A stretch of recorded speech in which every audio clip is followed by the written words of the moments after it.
꽃그림자 놀이는 소설을 읽어주는 전문 직업인 전기수가 성행하고 세째가에서 다투어 소설을 빌려 읽느라 재상이 나란 일을 읽고 장안의 여인들이 소설 폐인이 되어 길쌈을 팽개칠 만큼 소설 붐이 일어 정약용이 산사태에 비할 재앙이라고 우려했던 18세기 후반 서울을 배경으로 한 소설입니다.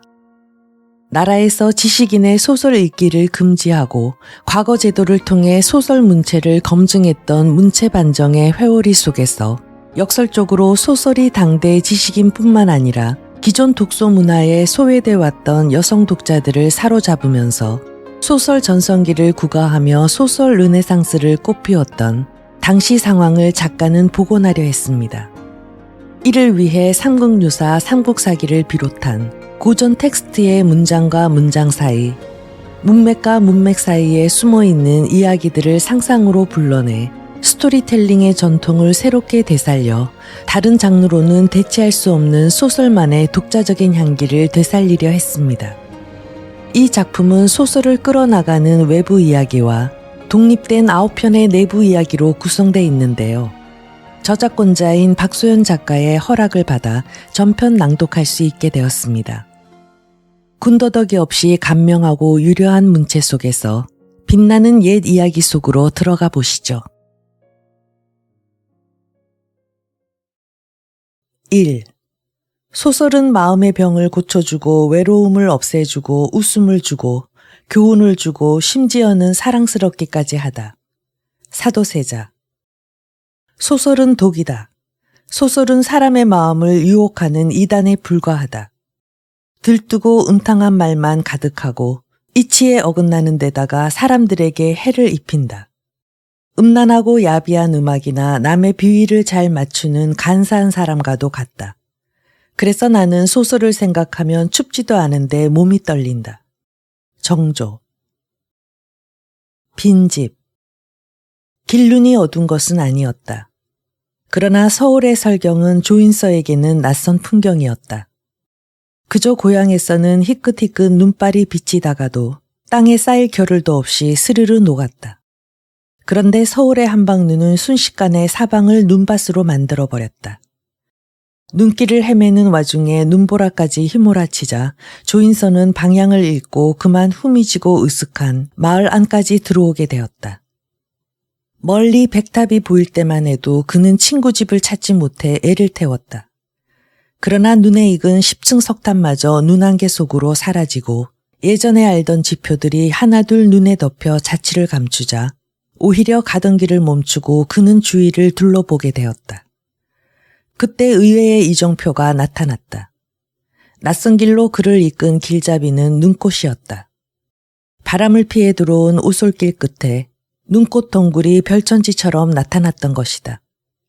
줄기와 덩굴을 감고 피어오른 숨막힐 듯한 설경에 조인서는 도리어 두려움을 느꼈다.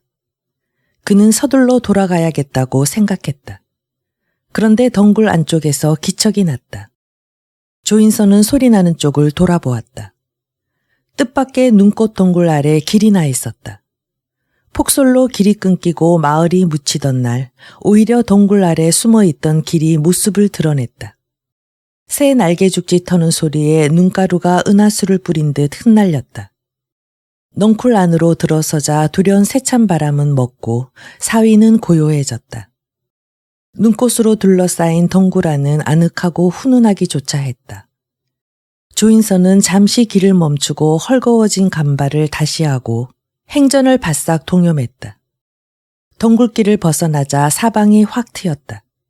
세찬 눈보라는 온데간데 없고 눈앞에서 한방눈이 천천히 떨어지고 있었다. 그는 갓을 풀었다. 송이 눈이 귓볼을 스쳤다. 눈은 코에 내려앉고 눈두덩을 지그시 눌렀다. 그는 눈을 감고 하늘을 향해 입을 벌려 떨어지는 눈을 받아먹었다. 한방눈 송이송이가 혀에 닿아 녹았다. 눈으로 목을 죽이고 나니 비로소 주위가 천천히 시야에 들어왔다. 그런데 눈을 의심하지 않을 수 없었다. 그림처럼 눈앞에 집 한 채가 서 있었다. 인기척의 놀란새가 푸드득 날아오르자 나뭇가지에 앉아있던 눈송이가 툭툭 떨어졌다. 정적에 감겨있던 집 주위가 새 날개짓에 놀라 깨어난 듯 갑자기 부산하고 명랑해졌다. 화초담에 새겨진 모란이 얼굴을 붉히며 살짝 꽃봉오리를 내밀었고 눈꽃이 핀 거미줄은 바퀴살처럼 사방으로 즐거운 상상을 뻗어나갔다. 집 주변은 고요함 속에 활기가 넘쳤고 정적 속에 설렘이 있었다. 조인선은 담장을 애돌아 따라가 보았다. 집안은 정적이 감돌았다. 그런데 담장 너머로 매화나무 한 가지가 뻗어나와 있었다. 조인선은 걸음을 늦추고 발소리를 죽이며 다가갔다. 눈이 내려앉은 가지에 붉은 매화떨기가 달려 있었다. 채 벌어지지 않은 붉은 꽃봉오리엔 하얀 눈이 내려앉아 얼룩고 있었다. 꽃잎이 따스한 기운을 지피기나 한 듯 흰 담장엔 유독 매화송이만이 발그레하게 피어 있었다. 아내가 세상을 떠난 뒤 그는 동상에 걸린 듯 세상을 향한 감각을 잃어버렸다. 아내와 단란했던 한때마저 떠오르지 않았다. 그런데 이른 봄 눈 속 인물을 머금은 매화 꽃봉오리는 얼어있던 내면의 소리를 깨웠다. 길모퉁이를 돌아서는데 언뜻 집안에서 인기척이 난 듯했다. 조인선은 걸음을 멈췄다. 안을 엿보니 방금 누가 마당을 지나갔는지 눈 위에 발자국이 찍혀 있었다. 발자국 위로 한방눈이 소리 없이 덮이고 있었다. 이튿날 저녁 조인선은 막역한 친구 최린과 거나하게 취해 종로를 지나고 있었다. 날이 풀려 길이 질척했지만 굳은 길을 걸으면서도 두 사람은 사뭇 들떠 있었다. 서로 길이 엇갈려 마음을 졸였던 전날 일은 오히려 재회의 기쁨을 더했다. 먼 길을 마다 않고 찾아온 친구와 함께 최리는 예전처럼 다정하게 걷고 있었다. 조인서가 걸음을 늦추며 물었다. 새 책점이 뭐 하는 데야? 책 빌려주는 가게야. 서울은 지금 소설에 빠져 있다네. 너나 할 것 없이 다투어 소설을 빌려다 읽지. 소설을 빌려 읽는다고? 나라에선 선비가 소설을 읽는 걸 금지하지 않았나? 임금께서 궁궐 서고에 있는 소설을 모두 꺼내 불태웠다는 얘기는 궁벽한 시골에서도 들었어. 금주령이 내렸을 때 술꾼들은 도성을 벗어나 술 마시러 다녔다네. 몰래 마시는 술은 더 달지 않았을까? 소설 패인들도 술꾼에 지지 않을 거야. 얼마 전엔 궁중에서 숙직 서던 관리들이 소설책을 빌려놓고 몰래 읽다가 임금님이 보낸 사초에게 걸려 곤욕을 치렀다네. 그런데도 서울에선 새 책점이 성업 중일세. 언제 날이 흐렸나 싶게 휘영청 달이 밝았다. 두 사람의 발길은 예전처럼 원각사터에 이르렀다. 막 번화한 거리를 지나온 터라 한적한 절터는 마치 호련히 나타난 낯선 세계 같았다. 낯익은 곳인데도 예기치 않게 마주치는 폐사지의 생경한 느낌이 최리는 싫지 않았다. 내가 서울을 사랑하는 이유는 이 폐사지 때문일세. 최리는 전에도 조인서에게 이렇게 편지에 쓴 적이 있었다. 절터에 남은 석탑은 두 소년을 기억하는 듯 탑 기단석에 자리를 내주었다. 두 사람은 소년 시절처럼 나란히 탑 아래 앉았다. 어제 길을 헤매다 으슥한 곳에 들어섰는데 뜻밖의 낯선 집을 봤소. 최리는 조인서의 말을 알아듣지 못한 듯했다. 그는 술이 채 깨기도 전에 소매에서 다시 술병을 꺼냈다. 뭐라고? 이런, 잔이 없군. 최리는 신고 있던 가죽신을 벗어 쓱쓱 닦아 술을 따라 친구에게 건넸다. 자네 신발도 벗어서 나도 한 잔 주게. 조인서는 난처했다. 그의 신발은 앞코와 밑창이 해져 비가 샜다. 목이 마르니 어서 주게. 한 잔 가득 따르게. 최리는 장난스럽게 흑투성이 신발을 벗겨 두 손바닥으로 받치고는 술을 받아 벌컥벌컥 들이마셨다. 술이 손가락 사이로 흘러내렸지만 체리는 개의치 않고 즐거운 표정이었다. 이 신발이 어디 보통 신발인가? 따뜻한 남쪽 지방 선비가 눈밭을 헤매며 동무집을 찾아온 반가운 신발이 아닌가? 술이 얼큰해지자 추위도 좀 가셨다. 최린이 남의 얘기를 하듯 속내를 흘렸다. 문장을 시작하기엔 아직 늦지 않았는지 몰라. 조인서는 눈을 빛내며 친구를 바라보았다. 난 소설을 쓰고 싶어. 조인선은 친구의 결심에 적잖이 실망했다. 그는 최린이 길을 잘못 들었다고 생각했다. 소설을 쓰겠다는 얘기는 과거 시험을 접는다는 말이나 다르지 않았다. 문장이 뛰어나도 시험지에 소설 문체가 보이면 낮은 점수를 받고 문체가 고쳐지지 않으면 과거길이 막히는 게 현실이었다. 한 성균관 동기는 소설을 읽지 않겠다는 반성문을 쓰고서야 임금이 노여움을 푸시고 벼슬길을 열어줬어. 최린은 일어나 탑주위를 서성거렸다. 그는 소설을 버렸지. 그가 버린 소설을 나는 주었네. 그저 주운 건 아니야. 그걸 대가라고 한다면 대가를 치른 셈이야. 과거를 포기하면 반성문을 쓸 이유도 없지. 눈이 녹은 탑기단 언저리에 검푸른 이끼가 두드러기처럼 돋아 있었다. 왜 하필 보잘것없고 하찮은 문장을 하겠다는 거야? 보잘것없는 문장? 최리는 돌탑에 새겨진 연꽃을 어루만지며 혼잣말하듯 반문했다. 그래, 맞아. 소설 문체를 흔히 나방의 눈썹과 달팽이의 뿔에 빗대지. 그런데 자네는 나방 더듬이를 찬찬히 들여본 적 있나? 나방 더듬이는 나비와는 다르네. 미인의 눈썹처럼 미묘한 빗살을 달고 있지. 섬세한 촉각으로 세상을 더듬고 빗자루 빗살처럼 인생의 바닥을 쓰는 게 소설이라네. 언젠가 비가 갠 날 달팽이가 집에서 조심스럽게 나와 말랑말랑한 더듬이로 세상과 교감하는 걸 봤어. 부드러운 뿔이 자기보다 무겁고 딱딱한 집채를 움직이는 걸 말일세. 나는 나방과 달팽이 더듬이처럼 작고 보잘것없는 것, 섬세하고 부서지기 쉬운 것을 관찰하며 기쁨을 느끼네.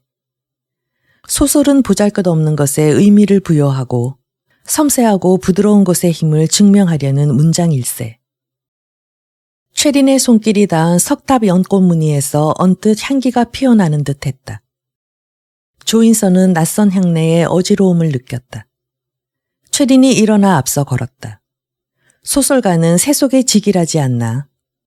문체가 시대를 반영하는 그림자라면 소설은 조선이 변하고 있다는 증거일세. 난 그 변화를 소설이란 방식으로 기록하고 싶어. 그들은 절터를 벗어나 한참을 이런저런 얘기를 하며 걸었다. 매화 구경하고 싶지 않나? 문득 전날 일이 생각나 조인선은 앞서가는 최린에게 물었다. 아직 꽃필 때가 안 됐는데. 어제 길을 헤매다 이 근처 담장에서 눈 속에 핀 매화송이를 봤네. 최린은 고개를 갸웃하면서도 기대를 감추지 않았다. 이런 추위에 핀 매화라면 보지 않을 수 없지. 매화나무 한 그루가 온 마을을 진동시킨다지 않나. 정말 여기 어디서 매화 향기가 나는데. 어딘가. 가세. 두 사람은 흥이 나서 어깨를 겹고 노래를 부르며 걸었다. 조인서가 은행나무 오솔길로 들어서자 최린이 걸음을 멈췄다. 여기가 어디야? 최린이 술기운으로 풀린 눈동자에 잔뜩 힘을 주며 주위를 둘러보았다. 조금만 더 가면 돼. 조인서가 들떠서 앞장섰다. 빨리 돌아가세. 갑자기 최린이 술이 확 깬 얼굴로 발을 돌렸다. 팔을 잡아채는 친구에게서 전해지는 오싹함에 놀라 조인서는 당황하지 않을 수 없었다. 갑자기 왜 그래? 채근하는 친구 팔에 끌려 길을 서둘다가 조인서는 그만 풀숲에서 신발 한 짝을 잃어버렸다. 술을 따라 마시느라 신발바닥이 미끈거리던 게 화근이었다. 풀숲을 뒤졌지만 신발은 좀채 찾을 수 없었다. 친구 성화에 못 이겨 조인서는 결국 버선발로 진흙탕 길을 걸어 집에 돌아오게 되었다. 그 근처엔 얼씬도 말게. 대체 누가 산다고 그래? 아무도 살지 않아. 빈집이라고? 조인서는 걸음을 멈췄다. 언뜻 담장 너머 마당에 찍혀있던 발자국이 떠올랐다. 한방눈에 덮여 소리 없이 사라지던 발자국이 마치 눈앞에서 보듯 호련히 나타났다 사라졌다. 최린이 빈집에 대해 말을 아꼈으므로 조인서는 더는 묻지 않았다. 그날 밤 조인서는 쉽게 잠을 이루지 못했다. 전날 길을 헤매다 만난 아름다운 설경과 눈 속에 핀 매화가 꿈결처럼 나타났다. 몸을 뒤척일 때마다 빳빳하게 풀먹인 요가 바스락거렸다. 꿈에서 그는 빈집에 갔다. 한쪽 신발만 신은 채 왼발은 맨발이었다. 맨발은 이상하게도 시리지도 아프지도 않았다. 눈길 위에 달빛이 쏟아졌다. 그는 담장을 애돌아 걸으며 매화를 찾았다. 그런데 안에서 인기척이 났다. 걸음을 멈추고 담장 안을 엿보니 한 여인이 뜰을 거닐고 있었다. 그는 그만 여인과 눈이 마주쳤다. 당황해 길을 돌아 뛰어나오다 잠에 썩겠다. 한 번 깬 잠은 좀처럼 다시 오지 않았다. 날이 밝는 대로 조인선은 옷을 입고 혼자 신발을 찾으러 집을 나섰다. 그런데 정작 빈집을 찾아내고는 눈을 의심하지 않을 수 없었다. 눈꽃이 피어있던 아름다운 집은 온데간데 없고 그 자리엔 폐가 한 채가 을씨년스럽게 서 있었다. 눈이 녹으면서 앙상하게 헐벗은 나무가 드러나듯 눈꽃에 덮여있던 집은 눈이 녹자 음산한 몰골이 돼 있었다. 귀가 주저앉은 지붕은 띠와 새 따위가 어지럽게 뒤덮여 스산한 쑥대머리를 연상시켰고 담장 벽을 따라 팬 균열은 빈집의 쇠락한 기운이 마지막 용트림을 한 흔적인 듯 했다. 제멋대로 나무를 타고 기어오른 덩굴더미와 어지러운 거미줄은 바람이 불자 황량함과 스산함을 더했다. 다만 쑥대밭 속에 돌출된 다른 하마석과 녹슨 문등이 달린 대문이 한때는 이곳에 가마와 말이 서고 수많은 발길이 드나들었음을 짐작하게 할 뿐이었다. 바람이 불 때마다 덩굴 사이로 벽을 따라 갈라진 모란이 언뜻언뜻 고개를 드는 화초담은 폐가를 감싸며 좀처럼 집안을 밖으로 드러내지 않으려 했다. 이슬에 바짓부리를 적시며 한참이나 풀숲을 뒤졌지만 잃어버린 신발은 찾지 못했다. 그런데 무언가 발끝에 채는 게 있었다. 색바랜 책 한 권이 풀숲에 뒹굴고 있었다. 조인선은 허리를 굽혀 책을 주었다. 이슬에 젖어 꿉꿉한 책 표지에서 글씨가 흐릿해진 능텅감투라는 제목이 눈에 들어왔다. 쓰기만 하면 감쪽같이 사라지게 한다는 도깨비 감투 말이지. 빈집의 의문을 풀어줄 단서라도 되듯 집 안으로 들어가는 열쇠를 줍기라도 한 듯 조인선은 황급히 소매 안에 책을 감추고 총총히 그곳을 빠져나왔다. 최린이 문 밖에 나와 그를 기다리고 있었다. 말도 없이 어딜 다녀오는가? 신발 찾으러 갔다가 헛걸음치고 오는 길이야. 거긴 얼씬도 말라지 않았나? 최린은 버럭 성을 냈지만 곧 결기가 누그러져서 말했다. 이목이 있었어 그래. 동네 사람들이 빈집을 꺼리는 데는 그럴 만한 까닭이 있네. 까닭이라니? 그 집엔 석연찮은 일들이 있어서.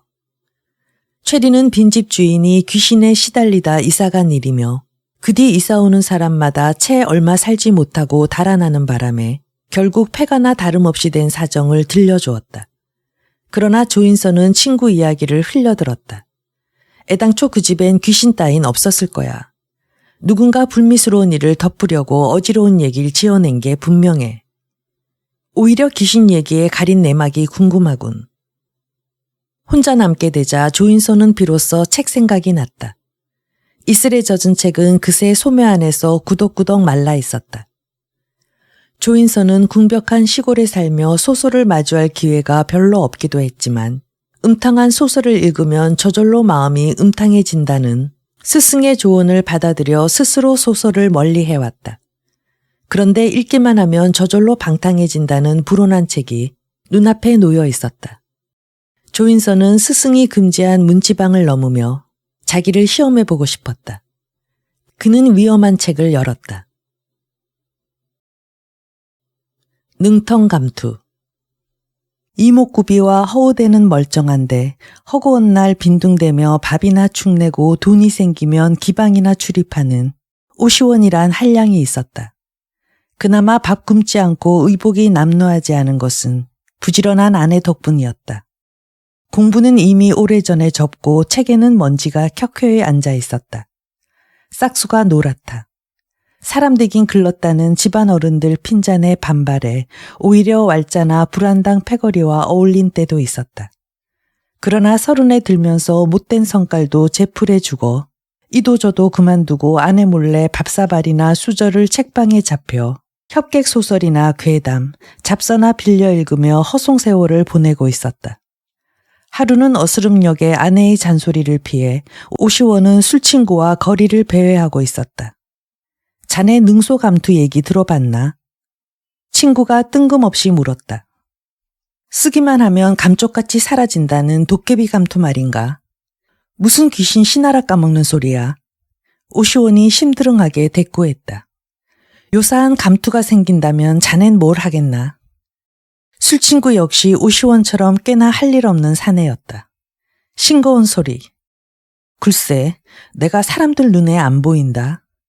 그럼 먼저 부잣집에 들어가 돈 될 만한 걸 털어다 쌀을 팔아 광에다 쟁여놓고 아내 잔소리 안 듣고 한숨 늘어지게 잘 걸세. 그러고 나면 뭘 할까? 그래, 오나모니. 그놈 사랑에 들어가 그 패거리들 작당하는 얘기나 엿들었다가 이튿날 짐짓 모르는 척하며 실컷 골려 먹을 테다. 거 재밌겠는걸. 그러고 가만히 있자. 내로라 하는 남봉꾼들 첩질하는 것도 회방 놓고 평양에 가 절세 가인이라는 기생들도 희롱해 볼 수 있겠군. 그러고 보니 도깨비 감투를 얻으면 못할 일이 없겠어. 별당아씨 방에 숨어들 수도 있겠군. 이 자식, 별당아씨 얘긴 함부로 입에 올리지 마. 친구에게 버럭 화를 냈지만 도깨비 감투 얘기를 하는 동안 오시원의 망상은 끝도 없이 커졌다. 별당아씨는 19의 청산가부가 된 오대감님 집 셋째 며느리였다. 오시원은 오대감 집과는 먼 친척이어서 제사나 집안일로 드나들다가 먼 발치에서 별당아씨를 한 번 본 적이 있었다. 그저 한 번 보았을 뿐인데 별당아씨는 좀처럼 내리에서 사라지지 않았다. 도깨비 감투 얘기로 공상에 빠지자 별당아씨가 청상이 된 것이 자기와 인연이 있어서는 아닐까 하는 엉뚱한 망상에 이르렀다. 도깨비 감투라는 신통한 녀석이 생기면 별당아씨를 언제라도 마음껏 볼 수 있겠지. 아씨가 깊이 잠들었을 때 눈치채지 못하게 입술을 맞출 수 있을지도 몰라. 이런 생각을 하자 오시원은 공연히 달뜨기 시작했다. 친구와 헤어졌지만 오시원은 어쩐지 집에 돌아갈 마음이 나지 않았다. 금은밤이어서 인적도 드문 길을 어슬렁거리며 오대감집 담벼락을 막 돌아가려 할 때였다. 누가 나무에서 뛰어내리며 오시원의 길을 막아섰다. 붉은 얼굴을 하고 누린내를 풍기는 도깨비였다. 술 기운 때문인지 오시원은 도깨비 앞에서 당황하지도 기가 죽지도 않았다. 능소감투를 갖고 싶다고 남의 얘기나 엿듣고 오시원은 잽싸게 도깨비를 걸고 넘어졌다. 그럼 넌 나한테 뭘 줄 거냐? 밑에 깔린 도깨비도 지지 않고 물었다. 나하고 거래를 하겠다는 거냐? 그래, 좋아. 원하는 게 뭐냐? 오시원이 멱살을 풀며 대물었다. 허우대가 좋은데 그것 좀 빌려다오. 이 허우대로 뭘 하게? 그 허우대 입고 인간 세상 구경 좀 할란다. 한참 엎치락뒤치락 하고 나니 둘은 점점 허물없어졌다. 헌데 말이야, 도깨비 감투 쓰고 트림이 나오거나 오줌이 마려우면 어떻게 하지? 그런 걱정은 안 해도 돼. 형체가 없으니 생리대사도 잠시 멈추게 돼. 숨도 먹고 똥오줌도 싸지 않아. 걱정할 건 없어. 잠시 그럴 뿐이니까. 감투를 벗으면 아무 일 없이 예전으로 돌아가. 혹 날카로운 칼날에 베이더라도 상처 없이 멀쩡해. 여자한테 용두질을 해도 방사는 안 돼. 쾌락만 느낄 뿐 어떤 흔적도 남지 않으니 뒤탈이 없어. 여자를 깊이 잠들게 하면 여자는 꿈이라고 생각할 거야. 여자도 만족시킬 수 있고 너도 최고의 쾌락을 맛볼 수 있어. 형체도 없고 숨도 쉬지 않으니 다른 사람 눈에 들킬 염려도 없어. 하지만 어두울 때 일을 끝내야 돼. 날이 밝으면 감투는 힘을 쓰지 못하니까. 말은 할 수 있나? 아니, 형체가 없으니 소리도 없어. 여자는 내 몸을 만질 수 있나? 아니, 여자는 널 만질 수 없어. 다만 어루만져지는 느낌만 있을 뿐이야. 환상적인 연애가 될 거야. 깊은 밤 독수 공방하는 외로운 여인을 위로해주게. 여자가 눈치채면 어떻게 하지? 글쎄, 여자는 원래 요물이어서 오히려 반길 걸세. 뒤탈이 없어 안심하고 즐길 수 있으니 자네를 좋아할 거야. 석연치 않은 구석이 있었으나 별당아씨를 볼 수 있다는 생각에 오시원은 도깨비와 거래를 트기로 했다. 감투가 필요하면 휘파람을 3번 불어. 그럼 내가 올 거야. 감투가 실증나면 휘파람을 안 불면 그만이야. 이튿날 밤 인적 없는 곳에 이르자 오시오는 휘파람을 3번 불었다. 몸에 찬기운이 스치는가 싶더니 이내 그의 그림자가 사라졌다. 눈앞에서 자기 그림자가 없어지자 오시오는 뒷골이 서늘했다. 그는 늘 다니는 저작거리로 나가 사람들 앞에 나서 보았다. 그를 알아보는 사람은 없었다. 단골 주조매가 뒤에서 주모의 등을 쳤다. 할몸은 뒤돌아보았지만 그를 알아보지 못했다. 됐어. 오시오는 곧바로 오대감 집으로 달려갔다. 소슬대문은 굳게 닫혀 있었다. 그러나 어릴 때부터 다니던 집이라 그는 하인들이 드나드는 개구멍을 잘 알고 있었다. 중문을 들어서다가 굴렁쇠란 하인과 마주쳤다. 오시오는 순간 덜컥했다. 그러나 굴렁쇠는 그를 알아보지 못했다. 도깨비 말이 맞았어. 오시오는 별당까지 가는 길에 아는 노비 몇을 더 만났지만 그를 막는 사람은 아무도 없었다. 별당은 외부인이 출입할 수 없었다. 별당으로 가려면 먼저 안채를 통해야 하는데 여느 양반집처럼 이 집에도 사랑채에서 안채로 들어가는 정식문은 없었다. 하지만 그는 밤에 남자들이 드나드는 별도의 문이 어디 있는지 알고 있었다. 그의 배다른 형 중에 오대감 집에 양자로 간 이가 있었다. 그에게서 밤에 집안 남자들이 어떻게 안채로 넘어가는지 들은 얘기가 있었던 것이다. 은밀한 문은 사랑채 뒤 툇마루 끝에 안채로 이어지는 골방 안에 숨어 있었다. 안채에서 별당으로 넘어가는 것은 어렵지 않았다. 별당아씨 방에는 불이 켜져 있었다.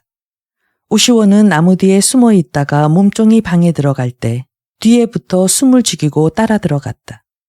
그는 들킬까 병풍 뒤에 숨었다. 숨지 않아도 됐지만 자기도 모르게 몸을 숨겼다. 별당아씨가 보고 있는 것 같아 숨도 제대로 쉴 수 없었다. 차차 긴장이 풀리고 방 안이 눈에 들어왔다. 가까이에서 보니 별당아씨는 눈부시게 아름다웠다. 몸종이 이부자리를 깔고 아씨 옷 갈아입는 걸 도왔다. 별당아씨의 알몸을 훔쳐본 터라 오시오는 넋이 반쯤은 나가버렸다. 몸종이 방을 나가고 나서도 아씨는 한동안 술을 놓았다. 아씨는 원앙술을 놓으며 깊은 한숨을 쉬었다. 아씨는 수트를 내려놓고 벽장에서 술병을 꺼내 한 잔 마셨다. 아씨가 불을 끄고 자리에 눕자 오시오는 비로소 병풍 뒤에서 기어나와 밤고양이처럼 살금살금 아씨에게 다가갔다. 별당 아씨의 숨소리를 들으며 오시오는 세상을 다 얻은 듯 기뻤다. 별당 아씨의 숨결은 점점 고르고 깊어졌다. 오시오는 가슴을 두근거리며 아씨 옆에 누웠다. 깨울까 두려워하면서 조심스럽게 아씨의 도톰한 손등을 손가락으로 스쳐보았다. 손을 잡아보았다. 손바닥은 땀으로 촉촉했다. 머리카락을 어루만졌다. 부드러웠다. 오시오는 점점 대담해서 아씨의 허리를 뒤에서 안았다. 간지러운지 아씨가 옆으로 돌아 눕자 오시오는 깜짝 놀라 숨을 죽였다. 날씬한 허리에 감기는 느낌은 펄떡거리는 물고기를 잡았다 놓쳤을 때 같은 아쉬움과 안타까움을 남겼다. 아씨의 숨소리는 다시 깊어졌다. 속적삼 고단추를 풀고 가슴에 손을 넣었다. 부드러운 가슴은 물결치면서 그의 손등을 따라 점점 팽팽하게 부풀어 올랐다. 그는 정신이 아득해졌다. 그런데 자는 줄 알았던 아씨가 벌떡 일어났다. 오시오는 깜짝 놀라 아씨에게서 떨어져 나왔다. 아씨가 소리를 지를까 두려워 숨을 죽이고 엎드려 있었다. 아씨는 등잔불을 켜고 방을 둘러보았지만 침입자를 알아보지는 못했다. 그런데 불빛에 비친 별당 아씨의 얼굴엔 묘한 미소가 감돌았다. 별당 아씨는 술을 한 잔도 마시고 불을 켜둔 채 잠들었다. 숨소리가 깊어지자 오시오는 점점 대담해져서 속속꽃 안으로 손을 넣었다. 허벅지 안쪽엔 땀이 촉촉이 배어 있었다. 아랫도리를 어루만질 때 별당 아씨는 자면서도 슬픔과 기쁨이 교차하는 표정을 지었다. 오시오는 별당 아씨의 오묘한 자태에 홀려 지금까지 한 번도 맛보지 못한 환희에 차올랐다. 날이 밝기 전 불을 끄고 방을 나왔다. 그날 하루 종일 그는 넋이 반쯤은 나가 있었다. 먹을 수도 마실 수도 잘 수도 없었다. 아내 잔소리도 들리지 않았다. 밤이 올 때까지 헛개비처럼 멍하니 누워 있었다. 밤이 되자 오시원은 벌떡 일어났다. 광해가 술 항아리에서 화주를 담아 품에 넣었다. 목구멍을 넘길 때 활활 불타는 듯한 화주는 조금만 마셔도 취하는 독주였다. 전날처럼 그는 별당으로 숨어 들어갔다. 아씨가 옷 갈아입는 사이 열려있던 벽장 안으로 들어가 몰래 술병에 화주를 따라 놓았다. 몸종이 나가고 나자 별당 아씨는 수놓던 틀을 내려놓았다. 술병을 꺼내 따르며 아씨는 혼잣말을 했다. 지난밤 잠자리가 하도 뒤숭숭해서 아무래도 한 잔 마시고 자야겠어. 써. 오늘따라 술맛이 왜 이리 독할까? 목이 화화 타네. 별당 아씨는 한동안 뒤척거렸지만 술기운이 도는지 얼마 뒤 잠에 빠졌다. 아씨가 깊이 잠들수록 오시원의 손놀림은 점점 대담해졌다. 오시원은 입술을 맞추다 저도 모르게 아씨의 입술 안으로 빨려 들어갔다. 아씨의 혀가 부드럽게 그의 혀를 끌어당겼기 때문에 오시원은 넋이 나가 도깨비 감투를 쓴 곳조차 잊어버렸다. 별당 아씨를 안으며 오시원은 깊은 늪속으로 빠져들었다. 어느새 별당 아씨도 춤추듯 물결치며 리듬에 맞춰 아랫도리를 움직이고 있었다. 오시원은 황홀경에 빠져 마침내 짝사랑하던 별당 아씨를 안고 꿈꾸던 것을 이루었다. 다음 날도 오시원은 별당을 찾아갔다. 아씨는 생계에 차 있으면서도 불안해 보였다. 몸종이 옷을 갈아입힐 때 아씨가 꿈꾸듯 말했다. 향단아, 지난밤에 서방님이 찾아와 사랑을 나누고 갔어. 도무지 꿈이 아닌 것 같아. 생시도 그런 생시가 있을까? 서방님이 그렇게 보고 싶으세요. 그런데 꿈에 찾아온 서방님은 변한 것 같아.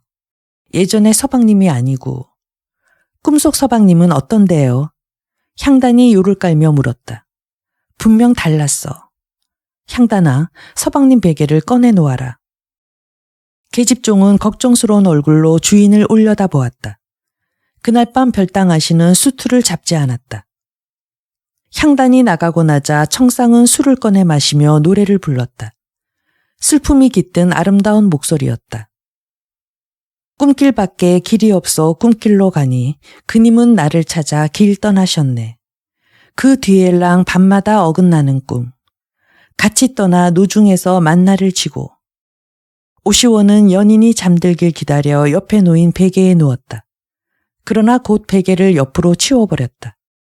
오시원은 그날도 별당 아씨와 잠자리에 들었다가 날이 밝자 허둥지둥 별당을 나왔다. 길에서 날이 밝았고 어느새 초라한 한량으로 돌아와 있었다. 그는 어쩐지 슬펐다. 별당 아씨는 몇 번이나 서방님 하고 속삭였는데 그는 연인의 죽은 서방에게 공연히 질투를 느꼈다. 오시원은 그날도 거의 먹지 못하고 방에 처박혀 나오지 않았다. 그러자 아내가 죽을 끓여왔다. 악담을 퍼붓고 조롱하던 평소와는 달리 아내는 나긋나긋했다. 서방님, 햇병아리를 잡아 죽을 썼어요. 들고 기운 내세요. 아내는 그의 얼굴을 살짝 훔쳐보며 무슨 생각을 하는지 혼자 빙그레 웃기도 했다. 왜 웃는 거요? 오시원은 얼굴에 무엇이 묻었나 싶어 얼굴을 쓸며 물었다. 아무것도 아니에요. 아내는 얼굴을 붉히며 방을 나갔다. 오시원은 밤에 다시 별당으로 갔다. 아씨, 어젯밤에도 서방님이 다녀가셨어요? 향단이 베개를 하나 더 꺼내놓으며 물었다. 별당 아씨는 고개를 천천히 흔들었다. 베개는 갖다 놔. 옷 갈아입혀 드릴게요. 오늘은 내가 갈아입을게. 가서 자. 아씨는 혼자 남게 되자 다시 술병을 꺼냈다. 술을 따르는데 채 반잔도 되지 않았다. 술을 더 부어놓는다는 걸 오시원이 그만 깜빡한 것이다. 술이 없네. 술이 없으면 뭐에 취해 잘고. 젊은 가부는 속적삼을 벗었다. 불빛에 투명한 살결이 빛났다. 아름답구나. 여인은 감탄하며 혼잣말을 했다. 여인은 다시 치마끈을 풀었다. 별당 아씨의 젖가슴에는 소름이 돋았다. 탐스럽구나. 치마 안에 꽁꽁 싸매두기엔 눈이 부시구나. 여인은 속속꽃마저 벗었다. 여인은 황홀하게 자기 몸을 바라보았다. 지난 5년 동안 돌처럼 살아왔어. 벽을 마주보고 앉아 차라리 꿈쩍도 않는 벽이 되길 바랬지. 하지만 내가 왜 이러지? 가둬두었던 물고기가 요동을 치더니 울타리를 부수고 튀어나왔어. 어쩌면 좋지. 별당아씨 눈에선 굵은 눈물이 뚝뚝 떨어졌다. 별당아씨는 불을 끄고 누웠다. 바람에 떠는 사시나무 그림자가 창호지 문에 어지럽게 흔들렸다. 아씨는 자기 몸을 어루만지고 자위하다 잠이 들었다. 별당아씨의 베개가 축축하게 젖어 있었다. 오시원은 아씨가 한없이 가여웠다. 오시원은 아씨를 품에 안았다. 오시원과 별당아씨는 친숙한 연인처럼 서로를 배려하며 밤을 지새웠다. 그런데 며칠 동안 잠을 설친 탓에 오시원은 긴장이 풀리자 그만 깜빡 잠이 들어버렸다. 깨보니 벌써 동이 트고 있었다. 벌떡 일어나 그는 대충 옷을 걸치고 밖으로 뛰쳐나왔다. 그런데 서두르다 고름 하나가 문고리에 걸려 뜯겨나가고 말았다. 정신이 들어보니 어떻게 왔는지도 모르게 집에 돌아와 있었다. 고름을 하나 떨어뜨리고 온 게 마음에 걸려 영 개운치 않았다. 쓰러져 잠자리에 들었지만 꿈자리가 어수선했다. 깨보니 아내가 걱정스러운 얼굴로 그를 내려다보고 있었다. 어쩐 일인지 아내는 따뜻한 물로 그의 몸을 씻어주었다. 아내의 보살핌을 받고 나니 저녁이 되자 기운이 났다. 그러나 오시원은 별당에 가고 싶지 않았다. 구름을 흘리고 온 게 마음에 걸렸다. 아내는 그의 옷을 지을 때 옷고름 끝에 그의 아우를 따 솔잎을 수놓곤 했던 것이다. 밤이 되자 아내가 갈아입을 옷을 들고 왔다. 이부자리를 깔고 난 뒤에도 아내는 아이들 방으로 건너가지 않았다. 불을 끄고 그의 잠자리에 들어왔다. 잠자리에서 아내는 젊고 활기가 넘쳤다. 별당아씨에게는 자기도 모르게 숨을 죽이고 눈치를 살피지 않으면 안 되었지만 아내에게는 자기를 숨길 필요가 없었다. 그는 다시는 별당에 가지 않기로 마음먹었다. 그런데 며칠 뒤 오대감 집에서 삭바느질감을 받아온 아내가 말했다. 별당아씨가 많이 아프대요. 사흘 전에만 해도 괜찮았는데. 그날 밤 오시원은 외출했다. 도포를 걸치는데 고름이 멀쩡하게 달려 있었다. 아내에게 물어보려다 그만두었다. 솜씨 좋은 아내가 고름을 새로 마름질해 다는 건 문제도 아닐 것이기 때문이었다. 별당아씨는 많이 알았는지 병색이 완연했다. 간병하던 몸종이 지쳐 한쪽에 쓰러져 잠들어 있었다. 오시오는 다가가 아씨 이마에 입을 맞췄다. 별당아씨가 눈을 반짝 떴다. 환자는 일어나 주위를 두리번거렸다. 점점 안색이 돌아오더니 아씨는 고대 얼굴이 발그레해졌다. 별당아씨는 잠든 몸종을 깨워 내보냈다. 잠에서 덜 깬 몸종은 멀쩡한 아씨를 보고 영문을 모르는 얼굴로 방을 나갔다. 아씨는 불을 끄고 자리에 누웠다. 오시원은 별당아씨가 잠들기를 기다려 가까이 다가갔다. 어둠 속에서 별당아씨가 잠든 모습을 바라보았다. 그는 슬픔으로 몸을 후두둑 떨었다. 그때였다. 오셨군요. 별당아씨가 속삭였다. 오시원은 소스라치게 놀라 흠칫했다. 왜 그동안 오지 않았어요? 이리 와요. 오시원은 꿈인지 생신지 모르게 별당아씨 품 안으로 끌려 들어갔다. 시간은 꿈결처럼 지나 먼 동이 트고 있었다. 어떻게 왔는지 모르게 오시원은 지쳐 집에 돌아왔다. 방문을 여는 소리에 아내가 잠이 덜 깬 소리로 말했다. 소피 보고 오셨소. 내가 깜빡 잠들었나 봐. 아내 옆에 그의 베개가 놓여 있었는데 방금 누가 누웠던 것처럼 가운데가 패여 있었다. 순간 퍼뜩 집히는 게 있었다. 그날 밤 다시 오시원은 외출했다. 오대감 집 담벼락을 서성거렸지만 집 안으로 들어가지는 않았다. 그곳은 도깨비를 처음 만난 곳이었다. 휘파람을 불자 얼마 뒤 도깨비가 어슬렁거리며 나타났다. 몸이 다부지고 정강이 털에 윤기가 흐르는 도깨비를 보자 오시오는 속이 뒤틀렸다. 다짜고짜 도깨비 멱살을 잡고 흔들었다. 내 허우대만 빌려줬지 누가 마누라까지 빌려줬어. 오시오는 도깨비와 뒹굴며 씨름했다. 사람과 도깨비가 뒤엉겨 굴렀다. 도깨비는 여간 씨름을 좋아하는 게 아니어서 승부는 쉬이 나지 않았다. 코피가 터지고 눈퉁이 부어오르고 불알주머니가 돌아가고 하는 사이 밤이 지나고 동이 텄다.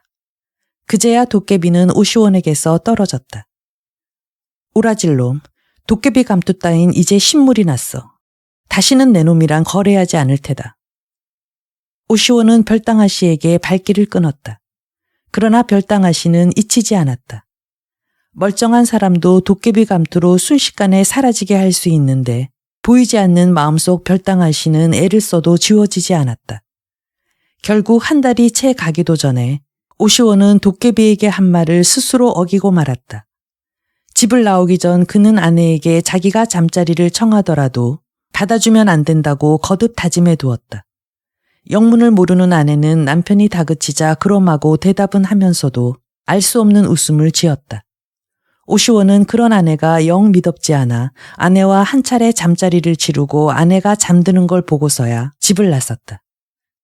그러다 보니 별당에 닿은 것은 한밤중이었다. 그런데 방 안에서 별당아 씨의 웃음소리가 들렸다. 귀를 기울이니 웬 사내 목소리가 났다. 오시원은 단번에 방 안에서 일어나고 있는 일을 직감했다. 온몸이 부들부들 떨렸다. 오시원은 문을 열고 안으로 들어섰다. 잠깐, 무슨 소리 나지 않았어? 어둠 속에서 별당아 씨가 다급하게 외쳤다. 그러나 사내는 씩씩거릴 뿐 밀쳐내려는 아씨를 놓아주지 않았다. 가만 좀 있어봐요. 달빛에 비친 별당아 씨의 다리가 매끄러웠다. 오시원은 숨을 쉴 수 없었다. 오시원은 사내 뒤로 다가가 목을 움켜쥐었다. 사내는 보이지 않는 손에 목이 졸려 기를 쓰다 끝내 숨이 끊어졌다. 사내는 힘없이 별당아 씨 가슴 위로 쓰러졌다. 별당아 씨는 소리도 지르지 못하고 벌벌 떨며 쓰러진 사내를 간신히 밀치고 일어났다. 굴렁쇠야. 아씨는 사내를 흔들었지만 축 늘어진 녀석은 말이 없었다. 별당아 씨는 어둠 속을 휘둘러 보았다. 아씨는 등잔에 불을 켰다. 종은 눈을 까 뒤집은 채 피를 흘리며 쓰러져 있었다. 악! 별당아 씨는 비명을 지르며 밖으로 뛰쳐나갔다. 비명 소리를 듣고 유모가 달려왔다. 계집종도 뛰어나왔다. 실오라기 하나 걸치지 않은 알몸인 별당아 씨는 마루 밑으로 숨었다. 유모는 별당아 씨 방이 활짝 열려 있고 하인배가 알몸으로 입에 픽거품을 물고 쓰러져 있는 것을 보고는 아이쿠 하고 소리 질렀다. 유모가 사람을 부르러 달려간 사이 별당아 씨는 마루 밑에서 계집종을 불렀고 울며 주인을 찾고 있던 향단이는 소리가 나는 쪽으로 달려갔다. 별당아 씨는 거미줄과 먼지를 뒤집어 쓴 채 간신히 몸종방으로 사람들이 나타나기 전 몸을 피했다. 넋이 빠진 채 자신이 일으킨 소동을 멍하니 지켜보던 오시원은 사람들이 몰려오는 소리에 비로소 정신이 들어 허둥지둥 별당을 빠져나왔다. 집에 돌아오니 아내가 아랫도리를 벗은 채 깊이 잠들어 있었다. 안 한다고 하고선 왜 한 거야? 간밤엔 좋다고 하고선 아침엔 웬 행패람? 아내는 싱긋 웃으며 그를 흘겨보았다. 좋았다고. 오시원은 냉소를 지었다. 당신은 낮엔 종일 빈둥거리다가도 밤엔 웬 힘이 그리 넘치는지 잠도 못 자게 하잖아요. 아내는 노곤한 듯 곧 다시 잠속으로 빠져들었다. 그날 낮에 누가 오시원의 집을 찾아왔다. 별당아 씨의 계집종인 향단이가 친척집에 떡을 돌리는 것처럼 하고 찾아와서는 몰래 오시원에게 편지를 주고 갔다. 별당아 씨의 편지였다. 긴히 상의 드릴 일이 있으니 오늘 중으로 꼭 다녀가십시오. 오시원은 소름이 돋았다. 그는 편지를 태워버렸다. 이튿날에도 못 보던 사내아이가 와서 오시원에게 몰래 별당아 씨의 편지를 전해주었다. 그러나 그는 별당에 가지 않았다. 그는 일부러 옷고름을 떼어 마루에 흘려놓았다. 아내가 실을 깨어 옷고름을 다시 달며 중얼거렸다. 손 여물단 소리를 많이 들었는데 요즘엔 바느질이 왜 이리 엉성할꼬. 지난번에 오대감 댁에서 받아온 고름을 잘 매단다고 했는데 어째 벌써 떨어졌나. 오대감 댁에서 고름을 받아오다니. 오시원은 심드렁하게 물었다. 요전에 바느질감 받으러 오대감 댁을 갔더니 신통한 하인놈 하나가 서방님이 사랑해 왔다가 떨어뜨리고 갔다며 챙겨주던 걸요. 다음 날도 그는 한량들과 어울려 술을 마시다 늦게야 집에 돌아왔다. 그런데 아내가 집에 없었다. 물어보니 오대감 집에 불려갔다고 했다. 무슨 일일까? 오대감 집에서는 제사나 집안 대소사가 있을 때마다 오시원의 아내를 불렀다. 음식이나 길쌈, 바느질 솜씨는 그의 아내를 따를 사람이 없었다. 밤이 깊었어야 아내가 지쳐 돌아왔다. 아내가 소리를 죽여 물었다. 영애 아버지, 어떻게 이런 일이 다 있대요? 별당 아씨가 죽었어요. 뭐? 별당의 외간 남자가 숨어들어 수절하는 별당 아씨를 덮치려 했다지 뭐예요. 아씨가 사내를 목졸라 죽이고 스스로 목을 맸답니다. 아내는 이야기를 하며 오대감 집에서 가져온 음식을 풀어놓았다. 오시원은 기름 냄새에 속이 메쓱거려 음식엔 손도 대지 않았다. 이튿날 오시원은 의관을 갖추고 상갓집으로 갔다. 문중 남자들은 삼삼오오 모여 앉아 별당 아씨를 연려로 칭송하며 의기충천해 있었다. 향교 유생들은 별당 아씨를 열부로 추천하겠다고 나섰고 집안 사내들은 나라에서 정문을 내리리라는 기대를 숨기지 않았다. 그러자 유지들은 마을에 정문이 들어서면 부로 승격하는 건 시간 문제라고 입을 모았다. 오시원은 오대감 집의 양자간 이복형을 따로 불러내어 사건의 내막을 은근히 물었다. 이놈아, 너 옛날처럼 함부로 입을 놀렸다간 뼈도 못 추릴 줄 알아라. 형은 오시원을 상대도 해주지 않았다. 무언가 석연찮은 일이 있었고 그걸 숨기려고 집안에 함구령이 내린 게 틀림없었다. 오시원이 문상하러 가니 상주가 마침 자리를 비우고 없었다. 향에 불을 붙이려는데 뒤에서 누가 다가왔다. 왜 안 왔어요? 오시원은 깜짝 놀랐다. 귀를 의심하지 않을 수 없었다. 뒤를 돌아보았다. 방엔 아무도 없었다. 왜 이제야 왔어요? 별당아씨 목소리였다. 오시원은 방을 뛰쳐나왔다. 그는 넋이 빠진 얼굴로 향단이를 찾았다. 그러나 별당아씨의 몸종은 보이지 않았다. 다른 계집종을 붙잡고 물어보니 향단이는 별당아씨 친정으로 돌아갔다고 했다. 향단이가 어떻게 된 게로구나. 계집종은 얼굴이 파랗게 질려 도망가 버렸다. 상갓집에 와서까지 계집종 꽁무니를 쫓아다니는 게냐. 개벌은 남 못 주는군. 돌아보니 오대감 넷째 아들이었다. 한때는 오시원과 자주 어울렸는데 언제부턴가 보이질 않더니 아편에 손댔다는 소문이 돌고 있었다. 그는 오시원을 보자마자 아쉬운 소리부터 했다. 자네 잘 만났네. 돈 좀 있으면 빌려주게. 오시원은 수중에 있는 돈을 털어주었다. 근데 몸은 왜 그리 떠나? 아편쟁이가 물었다. 방금 별당아씨 목소리를 들었어. 미친놈, 내 놈이 어디 형수님 목소리를 들어보기나 했간데. 별당아씨는 죽지 않았어. 그렇지. 누구한테 무슨 소리를 들은 거야? 어디가? 어딜 가느냐고. 오시원은 다시 영정이 놓인 별당으로 달려갔다. 향과 촛불만이 타오를 뿐 방에는 아무 기색이 없었다. 그는 숨을 죽이고 병풍 뒤로 다가갔다. 여인의 시신이 누워 있었다. 가까이 가보았다. 그것은 분명 별당아씨가 아니었다. 향단이었다. 오시원은 소리를 지를 뻔했다. 왜? 내가 아니어서 놀랐어요. 왜? 내가 아니어서 실망했나요? 어둠 속 목소리가 킬킬거리며 웃었다. 이리 와요. 이리 와서 날 안아줘요. 그 뒤 오시원은 시름시름 알았다. 백약이 무효라고 아내의 정성스러운 간병도 보람이 없었다.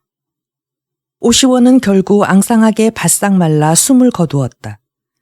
오시문중 남자들이 바랐던 대로 나라에서는 연료문을 내렸고 그들이 살던 현이 부로 승격되면서 오시 가문의 위상도 올랐다.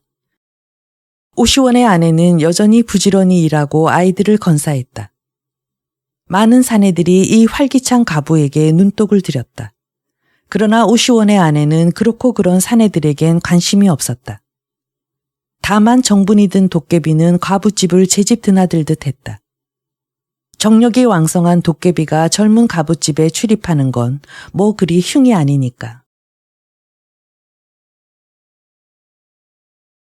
2. 조신서는 책을 파는 악회로 붉은 수염에 우스갯소리를 잘했는데 눈에는 번쩍번쩍 신광이 있었다. 구류나 백가의 서책에 대해 술술 이야기하는 품이 마치 바가한 군자와 같았다. 그러나 욕심이 많아 고아나 과부의 서책을 싼값에 사들여 팔 때에는 배로 받았다. 정약용. 내기. 젊은이, 나와 내기 한번 해보겠나. 그날 낮에 최린과 바둑을 두다 조인서가 지나는 말로 주인이 빈집을 빌려주면 귀신이 없다는 걸 증명해 보이겠다며 호언했는데 마침 지나던 노인이 듣고는 바둑판에 불쑥 끼어들었다. 내기라뇨. 조인서가 고개를 돌려 노인에게 반문했다. 바둑판은 각이 졌지만 바둑돌은 둥글지. 모난판은 정지해 있고 둥근 돌은 흑백으로 나뉘어 움직인다네. 나와 제대로 된 내기 한 판 두지 않겠나? 최리는 일어나 노인에게 정중히 인사했지만 낭패라는 인상을 지우지 못했다. 편히 앉게. 자네도 들어 알겠지만 이곳은 본디 조선국무를 낳은 유서 깊은 마을이네. 헌데 몇 해 전부터 억지 낭설이 돌면서 마을이 정같은 활기를 잃었네. 선조 대대로 이 마을에 뿌리를 받고 살아온 늙은이로서 예전 같은 인정을 되찾고 싶은 게 바람이라면 바람일세. 자네 같은 초연한 선비가 나서준다면 얼마나 반가운 일인가. 자네가 선생자리를 구한다고 들었네만 내가 집주인에게 다리를 놓아 자네를 빈집에서 살게 해줄 테니 서당 간판을 내걸고 아이들을 받아 가르치면 어떻겠는가. 그 집에 도는 소문이 거짓임을 증명하면 내 기꺼이 자네에게 100냥을 내놓겠네. 틈틈이 장작도 넣어주고 일할 하인도 보내주지. 어떤가? 여기 있는 사람들이 증인이 될 걸세. 원한다면 약서를 써줌세. 주위의 시선이 일제히 조인서에게 쏟아졌다. 좋습니다. 조인서는 선선히 대답했다. 노인이 돌아가자 최린이 발끈하며 만류했다. 당장 그따위 내기를 그만둬. 집주인은 저 노인에게 집을 저당 잡혀 큰 빚을 졌어. 흉가란 소문 때문에 집과 땅값이 떨어지고 금을 내려도 거래가 안 된 지 오래야. 그 집만이 문제가 아니라 마을 전체가 체증에 걸려 답답한 처질세. 얼마 전에 거강꾼들이 들어와 동네 금싸라기 땅을 헐값에 사들이려 농간을 부리는 바람에 마을 인심이 말이 아니야. 그것도 묘수라고 이런 내막을 모르는 자네를 빈집에 끌어들여 집 앞에 그럴듯한 서당 간판이라도 내걸어서 귀신 소문을 잠재워 집을 팔아보려는 속셈일세. 그러니 당장 내기를 취소하게. 소인배들이 판치는 아수라장에 왜 발을 들이려 하나. 아까도 말했지만 내일 나와 강화도에 가세. 최리는 강화외가에서 급히 와달라는 전가를 받았지만 먼 길을 찾아온 친구 때문에 오늘 내일 미루고 있었다. 아직 여독도 풀리지 않았는데 다시 길을 떠나자 하니 자네에게 미안하지만 나와 같이 가세. 무엇보다 외가엔 좋은 술이 항아리째 기다리고 있어. 책상자나 하인에게 지워가서 책이나 실컷 읽다 오자고. 자네 아직 홍루몽을 읽어보지 않았겠지. 음사소설이라 배격하는 치들이 있지만 그 소설의 진가를 모르고 하는 소리야. 홍루몽도 한 질 가져갈 생각이야. 자네 말은 고맙지만 한 번 뱉은 말을 어찌 주워 담겠나. 최리는 결국 친구의 고집을 꺾지 못하고 혼자 강화로 떠났다. 조인서는 한강나루까지 친구를 배웅했다. 두 사람은 배를 기다리며 강둑에 앉았다. 청동오리는 물수제비를 뜨며 하늘로 날아올랐고 가마우지는 물속으로 곤두박질치며 사라졌다. 배를 기다리는 동안 한강은 안개가 점점 자욱해졌다. 최린이 작은아버지 이야기를 한 것은 그날이 처음이었다. 하루는 아버지가 뒤뜰 대밭 안쪽에 깨끗한 삿자리를 깔고 사람들을 물리치고 혼자 술을 드셨어. 독배를 하시는데 이상하게도 술잔은 2개였어. 나중에 아버지께 조용히 연유를 여쭤보니 작은 아버지가 꿈에 나타나 집에 들르겠다고 해서 대바단 고즈넉한 곳에 자리를 잡고 동생의 훈련과 마주 앉아 대작한 것이라 하셨어. 최린의 말은 여기서 끊어졌다. 배에 올라타라는 사공의 외침 소리가 들렸기 때문이었다. 최린은 자리에서 일어났다. 일을 마치는 대로 돌아올게. 배가 막 떠나려 할 때였다. 고물에 서 있던 말이 놀라 헛발질을 했다. 그 바람에 배가 기우뚱거리며 사람들이 무 쪽으로 쏠렸다. 죽은 동생과 술잔을 기울인 이야기의 여우는 물 안개에 휘감기며 강 쪽으로 그를 끌어당겼다. 조인선은 망설였다. 지금이라도 배에 올라탈까? 머뭇거리는 사이 최린을 실은 배는 물살을 가르며 안개 속으로 미끄러져 갔다. 친구와 동행하지 않은 것을 후회했을 때에는 이미 배는 물안개 속으로 사라지고 없었다.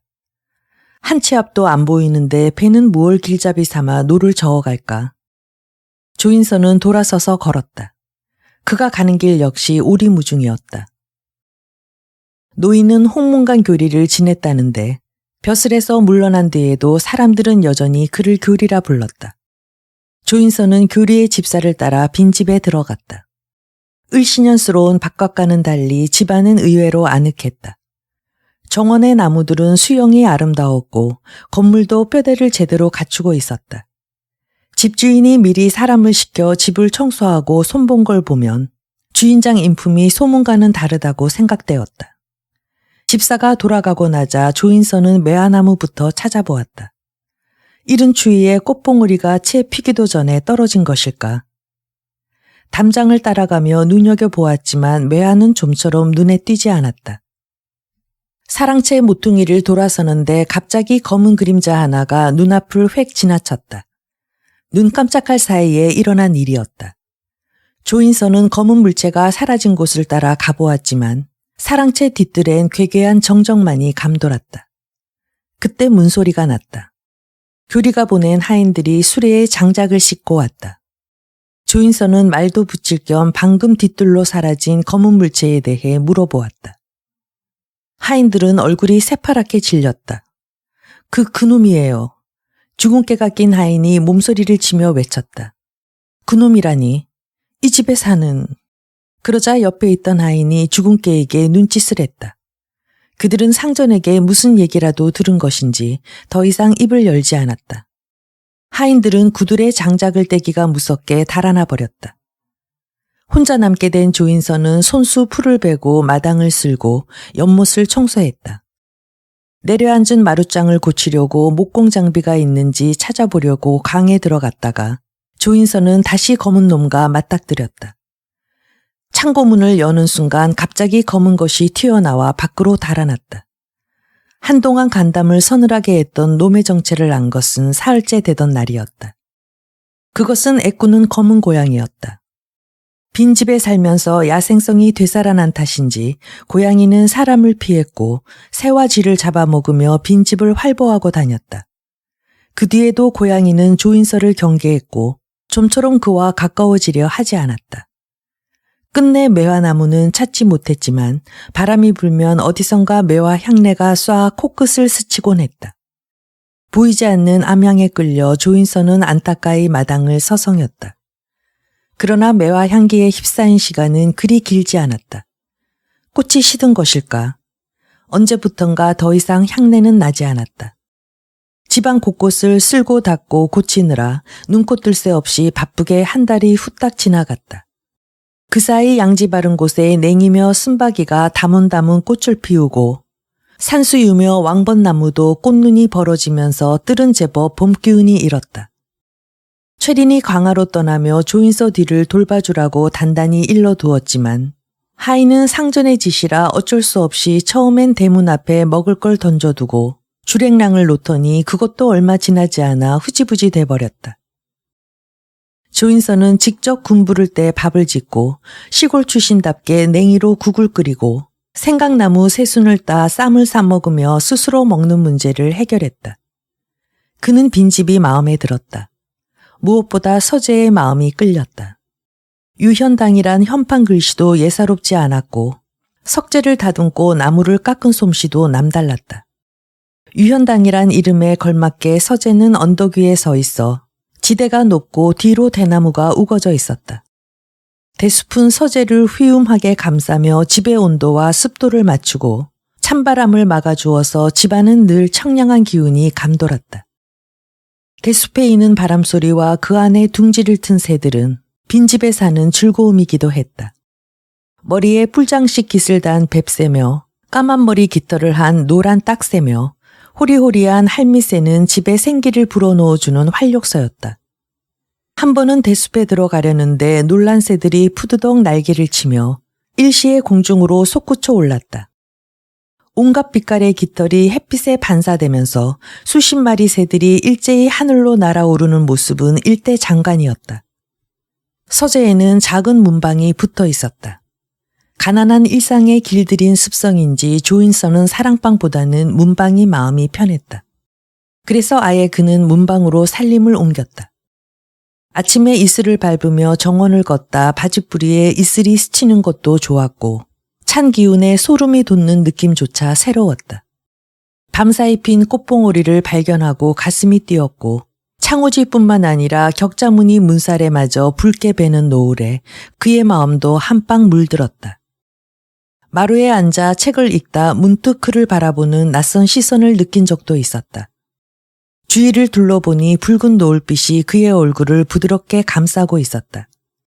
설사 집안에 보이지 않는 누군가가 산다 하더라도 노을빛의 따스한 감촉과 다르지 않으리라고 그때 조인선은 생각했다. 잃어버린 신발 대신 주었던 소설 능턴 감투가 떠올라 다시 펴볼 때가 있었다. 오래된 이야기책은 무료한 일상에 파문을 던졌다. 도깨비 감투를 쓰고 현실 세계에서 사라지는 상상은 즐겁기조차 했다. 그가 교리노인과 내기를 하고 폐가에 들어온 일은 소설 속 주인공이 도깨비의 힘으로 모습을 사라지게 하는 이야기와 은연중에 닮은 구석이 있었다. 그는 마을에 있으면서도 없는 존재였기 때문이었다. 그가 살고 있는데도 마을 사람들은 유현당을 여전히 빈집이라 불렀다. 조인서가 집을 나서 길을 걷고 있으면 흘끔거리는 시선들이 뒷덜미에 와서 달라붙었다. 몰래 엿보던 성가신 눈길들은 그가 걸음을 멈추면 순식간에 집 안으로 사라져버렸다.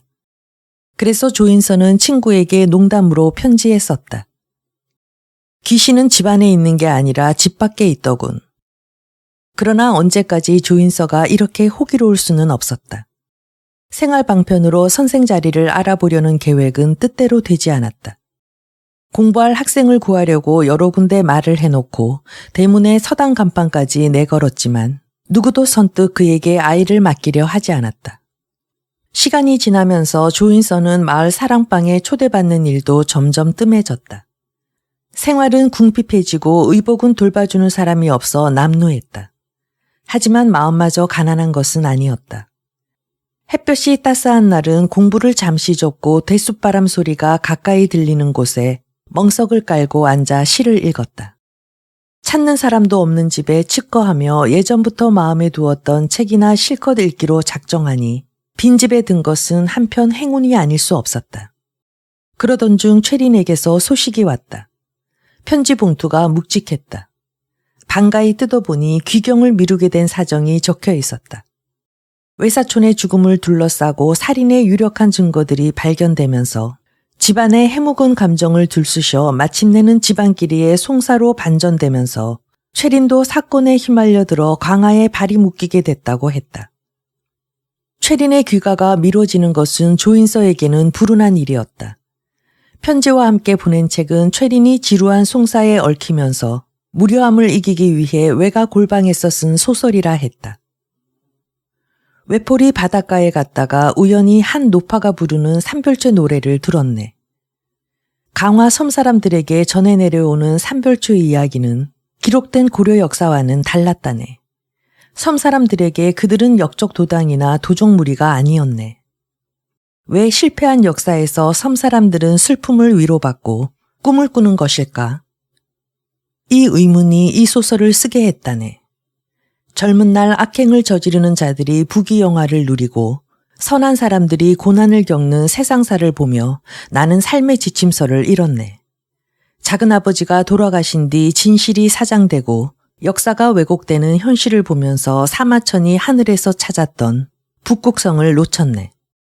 하늘의 뜻이 어디에 있는지 알 수 없었지.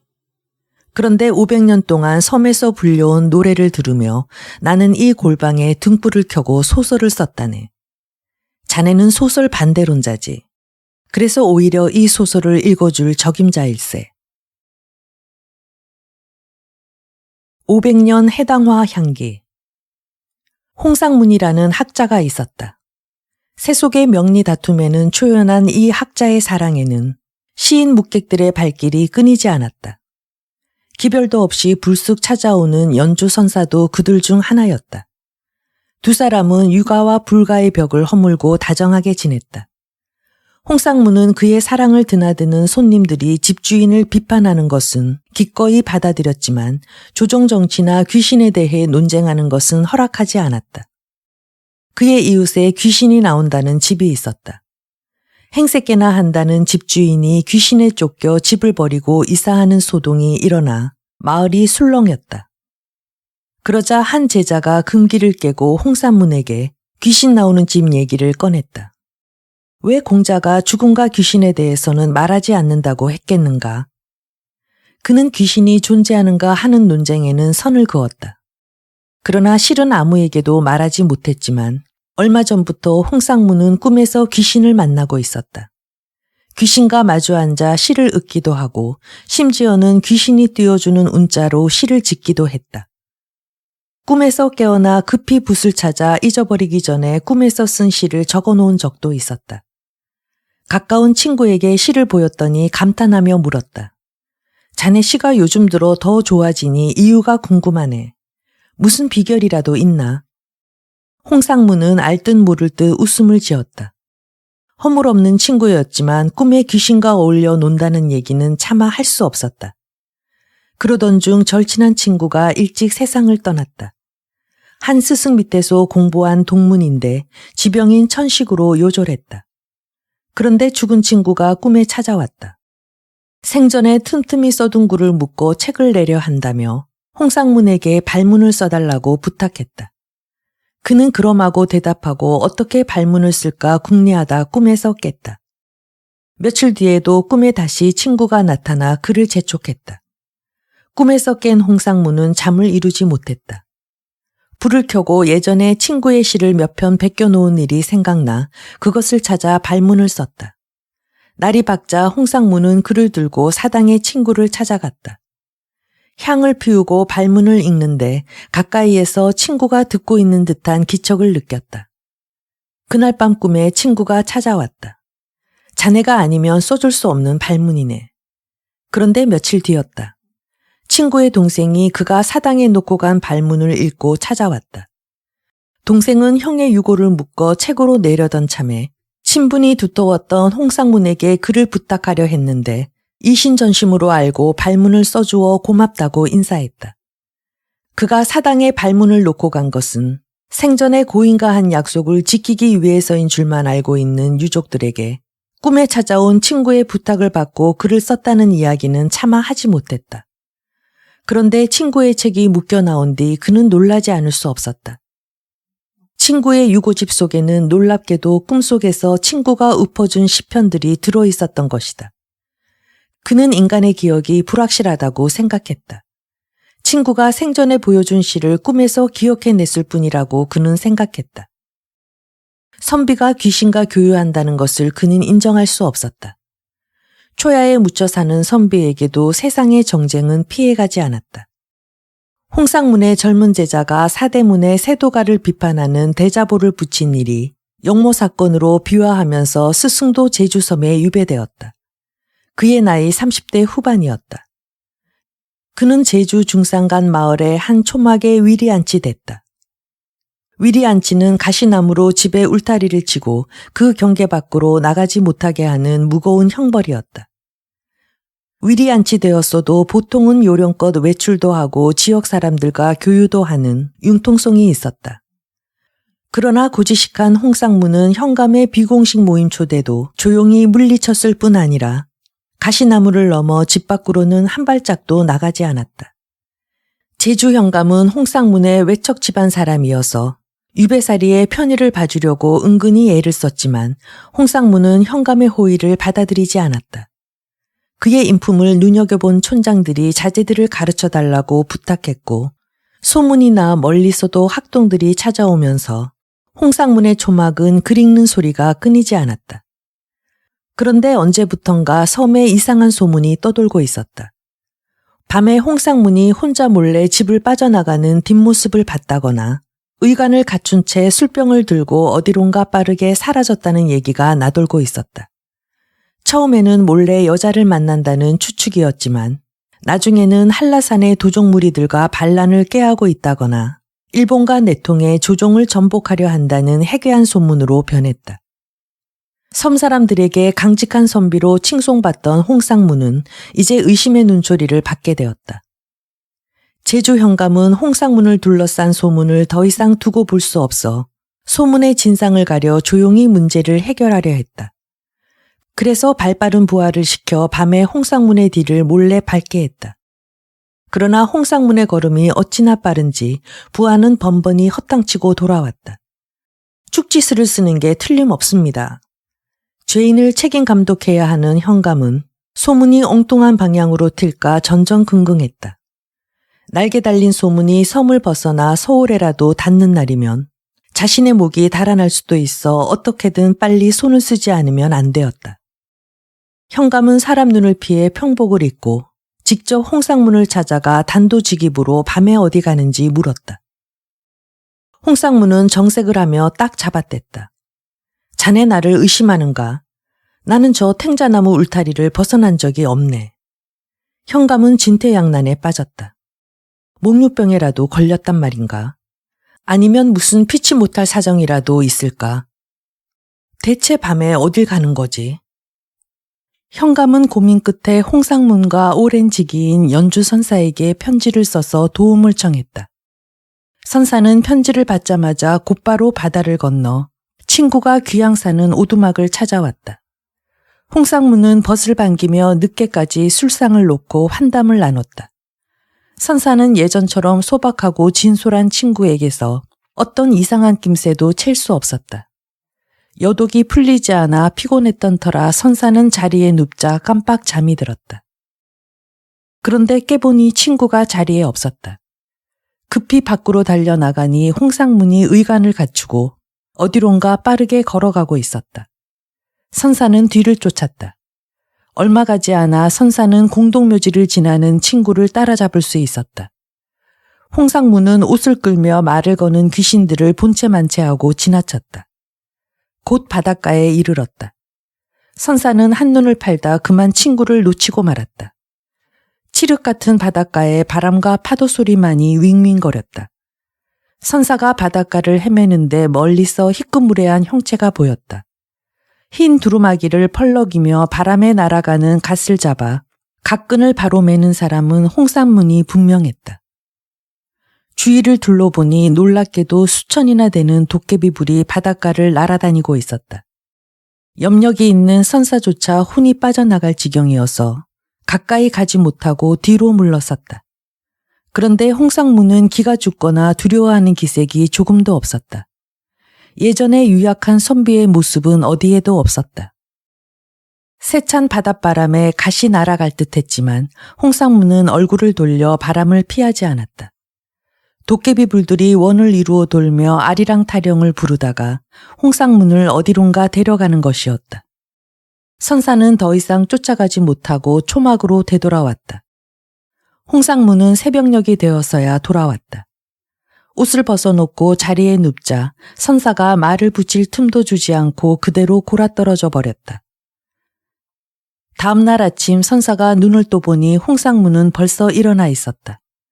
그는 몽땅 붓을 휘갈기며 글을 쓰고 있었다. 시를 갈겨 쓴 종이가 방 여기저기 어지럽게 흩어져 있었다. 예전에 알았던 단정한 선비의 모습은 온데간데 없고 피곤으로 초췌하면서도 야성의 힘이 꿈틀대는 광인의 기운이 역력했다. 자네는 지금 위험에 빠졌어. 선사는 친구의 붓을 뺐으며 소리쳤다. 무슨 말인가? 붓을 뺏긴 홍쌍문이 미간을 찌푸리며 물었다. 밤새 어딜 다녀왔나? 어딜 다녀오다니? 난 이 오두막을 벗어난 적이 없네. 다만이라니 선사가 다그쳐 물었다. 꿈에서 이 초막을 걸어 나갔어. 자네가 꿈에서 법을 어긴 일을 나무란다면 달리 변명할 말이 없어. 선사는 쇠기풀이 달라붙은 도포자락과 찌그러진 갓, 닳고 축축한 집신을 내보였다. 누가 내 의관을 갖추고 밤에 외출했다는 말인가? 누가 나를 중상모략이라도 한다는 건가? 선사는 마당을 쓸고 있는 소년을 가리키며 말했다. 그동안 저 아이가 매일 새로 집신을 삼아서 아침마다 낡은 집신을 치우고 새 집신을 섬돌에 올려놓았다네. 찌그러진 갓을 바로 세우고 도포자락에 붙은 쇠깃불을 떼어낸 것도 저 소년일세. 왜 그런 줄 아나? 자네에게 나쁜 소문이 도니 스승을 감싸려고 한 일일세. 홍상무는 충격에 휩싸여 중얼거렸다. 그게 꿈이 아니라고. 어젯밤 바닷가에서 만난 그 도깨비들은 어떤 놈들인가? 갈겨 쓴 이 시들은 대체 뭔가? 언제부터 자네가 귀신에게 영감을 받아 시를 썼는가? 홍상무는 대답이 없었다. 선사는 부적을 써주었다. 이걸 몸에 지니고 있게. 귀신이 가까이 오지 못할 걸세. 그러나 홍상무는 부적을 받으려 하지 않았다. 자네 호의는 고맙지만 글 읽는 선비가 몸에 부적을 지닐 수는 없네. 자네 생각이 정 그렇다면 나도 자네와 함께 가겠어. 그날 밤 선사는 잠결에 윙윙거리는 소리를 들었다. 옆에 누워있던 홍상문이 소리 없이 일어나 순식간에 외출할 채비를 차리고 밖으로 나가는 것이었다. 선사도 바로 뒤따라갔다. 홍상문은 마치 누구를 따라가는 것처럼 옆도 돌아보지 않고 걸었다. 그런데 앞서가는 친구가 갑자기 길을 멈췄다. 그곳은 잡초만 무성한 황폐한 들판이었다. 그런데 군데군데 무너진 성터가 보였다. 한때는 튼튼하게 쌓아 올린 성이었음을 짐작할 수 있었다. 노랫소리가 점점 가까이 들려왔다. 수천이 부르는 우렁찬 노랫소리였다. 뒤돌아보니 전날 보았던 도깨비 불이었다. 열을 갖추어 행군하듯 다가온 도깨비 불은 홍상문 앞에서 멈췄다. 선사는 놀라 바위 틈에 숨었다. 도열해선 도깨비불 한가운데 길이 나더니 한라산 자락의 한 오름에서 커다란 도깨비불이 달려내려왔다. 그는 다른 도깨비불의 호의를 받으며 홍상문 앞에 멈췄다. 먼 길을 오시느라 고생이 많으셨습니다. 소장은 오랑국의 장수 김통정입니다. 드릴 부탁이 있어 누추한 곳에 염치를 무릅쓰고 선생님을 모셨습니다. 장수 도깨비가 홍상문에게 예를 갖춘 뒤 이어 말했다.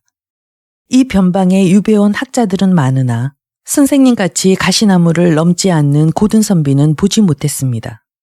선생님은 우리의 부탁을 물리치지 않으시리라 생각했습니다. 지난 500년 동안 우리가 섬을 떠도는 것은 숭고한 뜻에도 불구하고 반역자로 낙인 찍힌 억울함이 풀리지 않아서입니다. 소장은 역사가 내린 사약을 기꺼이 마셨습니다. 우리는 이길 수 없는 싸움인 줄 알면서도 이곳에 연못을 파고 해당아를 심었습니다. 40여 년을 몽고에 항쟁한 병사들의 마음을 헤아리시고 청을 뿌리치지 말아 주십시오. 선생님. 우리를 위해 묘비명을 써주십시오. 돌 위에 쓴 묘비명은 필요 없습니다. 세월이 흐르면 비바람에 지워질 테니까요. 바다에 묘비명을 써주십시오.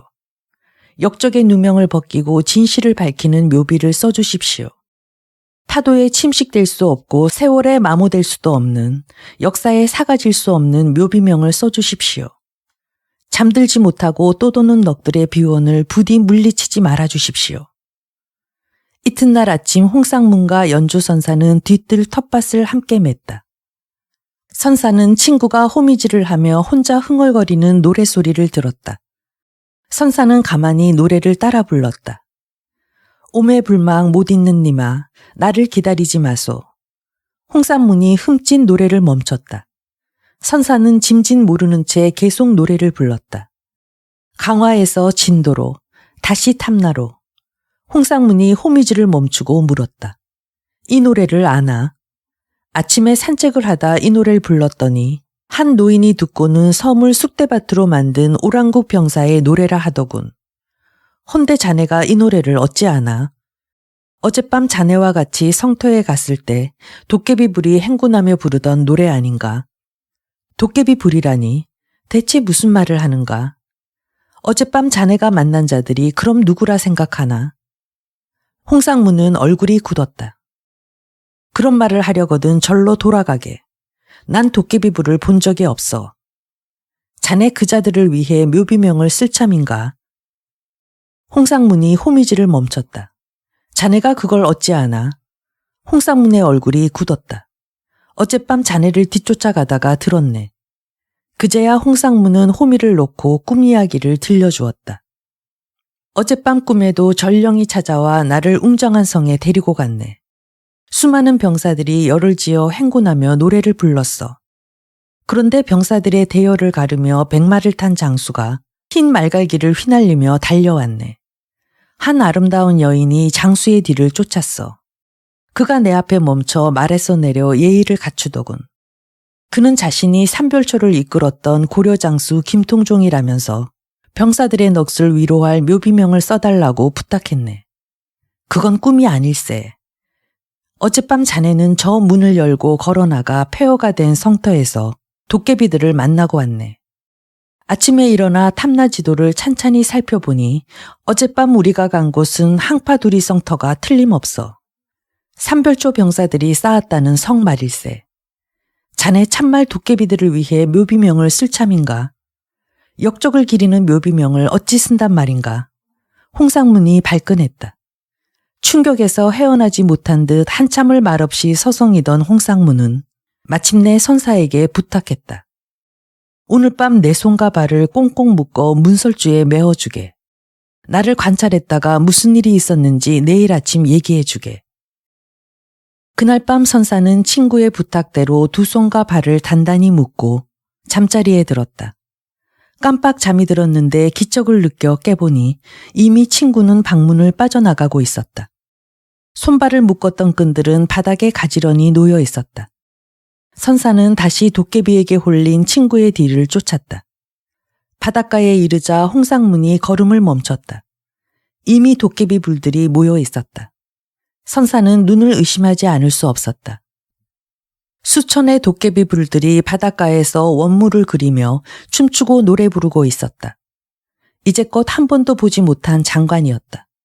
장수 도깨비가 정중히 손님을 맞았다. 선사는 무너진 성터에 숨어 홍상문의 일거수일투족을 지켜보았다. 장수 도깨비가 숨어있는 선사를 찾아내 호탕하게 소리쳤다. 스님, 불편하게 있지 마시고 이리 나오십시오. 우리 병사들이 빚은 곡차나 한 잔 받으십시오. 성을 쌓고 식수로 쓰던 옹성물을 길어다 정성껏 빚은 술입니다. 이렇게 해서 선사도 술판에 끼어 도깨비가 빚은 술에 취했다. 홍상문이 장수 도깨비에게 물었다. 승상께서 전세가 불리해 몽고에 항복하셨는데 그대들은 어찌 승복하지 않았소? 본분을 잊고 어명을 어긴 것이 역적행위가 아니고 무엇이오? 우리는 본래 변방에서 풍찬 노숙하며 외적과 맞서 싸우던 정규군이 아닙니다. 곤문세족의 주지육림 아래서 떨어지는 고기와 술로 배를 채우며 충견 역할에 길들여진 귀족의 사병이었지요. 그러나 몽고 오랑캐와 항전하며 우리는 변했습니다. 바다에 빠져 생사를 헤맬 때 화살을 뚫고 우리를 건져준 이는 섬 어부들이었어요. 비로소 우리는 귀족의 사병이 아닌 백성의 지지를 받는 진정한 군인으로 다시 태어났지요. 병사들 속에 갈중이를 입은 키 작은 노인이 앉아 있었다. 도깨비들은 그를 촌장님이라 불렀다. 선사는 싹싹하게 촌장에게 술을 건네며 말을 붙였지만 노인은 한쪽에서 술잔만 기울일 뿐 좀처럼 이야기에 끼려 하지 않았다. 그러던 촌장이 선사에게 입을 열었다. 삼별초 병사들이 돌고래 떼맹크로 섬에 들어와신 뒤 여느 침략자영 다르지 않았수다. 섬을 쑥대밭으로 만들고 끝내는 섬을 버려동 일본으로 도망치겠지 여겼수다. 비와서 미역 드리는데 김장군이 찾아왕 성을 쌓는다고 도와달라지 않았을까? 삼별초 다음엔 무엇이냐? 몽고군이 섬에 들어올 거오다. 섬사람 심장엔 용이 잠드렁이수다. 때가 오민 용두림 치멍 받아서 하늘로 솟구치는 용을 푸멍 살주마심. 김장군 눈을 보난 이 섬에 휴장될 각오로 왔구나 하고 알아봤수다. 인역 속에서 탐나용이 용두림치지 않았을까. 그렇게 하여 삼별초 병사들청을 받아들였수다. 이튿날 아침 잠에서 깬 홍상무는 손발을 묶었던 끈이 풀린 것을 보았다. 선사가 간밤에 있었던 일을 얘기해 주었다. 나도 어젯밤엔 도깨비들이 빚은 술에 취해 어떻게 왔는지도 모르게 왔네. 홍상무는 한참을 서성이다 선사에게 털어놓았다. 유배를 받고 이 섬에 도착하던 날일세. 죄인 수레에 실려 대정읍내를 지나는데 나무에 장골이 거대한 남자 시신이 걸려 있었네. 보통 사람이 아니라고 한눈에 짐작했지. 호송하는 포졸에게 누구냐고 물었네. 포졸이 내 말을 못 알아듣나 싶어 저 거구의 시신이 누구냐고 다시 물었어. 포졸은 오히려 나를 이상히 여기더군. 뒷골이 서년에 다시 돌아보니 시신은 여전히 그곳에 매달려 있었네. 헛것을 봤다고만 여겼는데 그저께 밤 꿈에 나타난 사내가 오랑공 장수 김통정이라고 자기를 소개하는데 바로 그이었네. 내가 섬에 들어오던 날 대정읍내에 걸려있던 그 장두 시신 말이야. 어찌하면 좋겠나. 이제껏 내 공부가 허사였단 말인가. 이러고도 어떻게 글을 읽는 선비라며 학동들을 받을 수 있겠나. 그때 선사에게 즉시 관하로 와달라는 제주 현감의 전갈이 왔다. 선사는 관덕정으로 달려갔다. 현감은 선사를 보자 다짜고짜 따졌다. 선사를 간곡히 변방으로 부른 이유를 잊었소. 무슨 말씀이신지요? 선사, 나를 속일 셈이요. 선사가 그저께는 역적무리의 노래를 부르고 다니더니 어젯밤엔 죄인과 술에 취해 새벽에 집에 돌아왔다더이다.